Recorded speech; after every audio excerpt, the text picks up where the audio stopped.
कक्षा 10 के छात्रों के लिए धातुओं का परिष्करण चल रहा था। निष्कर्षण कैसे होता है इसका? तो इसमें 3 पॉइंट दिए थे।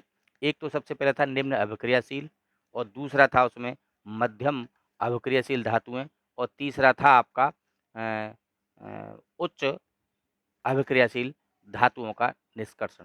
तो पहले देखते हैं हम निम्न अभिक्रियाशील धातुओं का निष्कर्षण कैसे होता है। तो देखें यहाँ निम्न क्रियाशील धातु जैसे इसका सिनेबार है HgS, एक मरकरी का एक अयस्क है।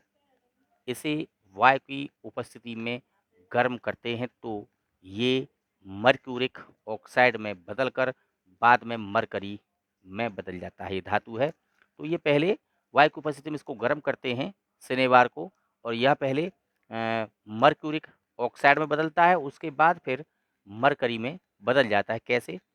ट्वाइस HgS प्लस ये सिनेबार है प्लस ऑक्सीजन, 3 अणु ऑक्सीजन के लेते हैं और हीट करते हैं तो यहाँ Hg यानी मर्क्यूरिक ऑक्साइड बनता है ट्वाइस HgO, ये मर्क्यूरिक ऑक्साइड है। इसके बाद ट्वाइस SO2 यहाँ बनता है। इसके बाद ये फिर जो मर्क्यूरिक ऑक्साइड है यहाँ आकर के ट्वाइस HgO फिर इसको हीट करते हैं, तब ये फिर मरकरी प्राप्त होती है और ऑक्सीजन प्राप्त होती है। दूसरा पॉइंट आता है इसका जैसे कॉपर ग्लास CuS, जब इसे वायु में यानी ऑक्सीजन की उपस्थिति में गर्म करते हैं तो आंशिक रूप से ऑक्सीकृत होकर शेष उत्पाद कॉपर ग्लास से क्रिया करके कॉपर में बदल जाता है, यानी कॉपर धातु प्राप्त होती है।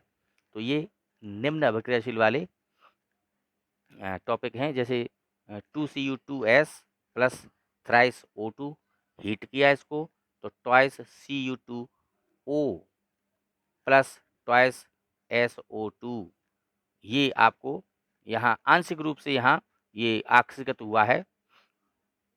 और फिर इसके बाद ये ऑक्सीकृत होने के बाद 2Cu2O plus Cu2S copper glass से फिर इसकी क्रिया करते हैं और हीट करते हैं तो 6Cu प्लस SO2 यानी कॉपर हमें यहाँ प्राप्त हो जाता है। ये धातु है। इसके बाद आता है नंबर 2 मध्यम अभिक्रियाशीलता वाले धातुओं का निष्कर्षण कैसे होता है।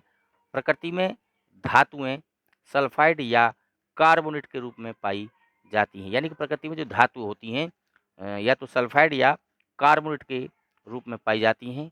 इनके अयस्कों से धातु प्राप्त करना बहुत ही सरल होता है। सल्फाइड को भर्जन तथा कार्बोनेट को निस्तापन द्वारा ऑक्साइड में बदलते हैं, यानी सल्फाइड के ऑक्साइड जो होते हैं वो भर्जन के द्वारा होते हैं और कार्बोनेट वाले जो होते हैं उनका निस्तापन द्वारा ऑक्साइड में बदलते हैं। तो सबसे पहले परिभाषा इसकी भर्जन क्या होता है। सल्फाइड अयस्कों को वायु की उपस्थिति में गलनांक बिंदु से निम्न ताप पर गर्म करके ऑक्साइड में बदला जाता है, इसे भर्जन कहते हैं। जैसे कि twice ZnS plus thrice O2 ये ऑक्सीजन की उपस्थिति में भर्जन हो रहा है इसका, तो twice ZnO plus twice SO2 यहाँ जिंक ऑक्साइड में बदल दिया गया। इसके धातु ऑक्साइड है ये। अगला पॉइंट आता है निस्तापन। ये सल्फाइड के लिए था, ये कार्बोनेट के लिए है।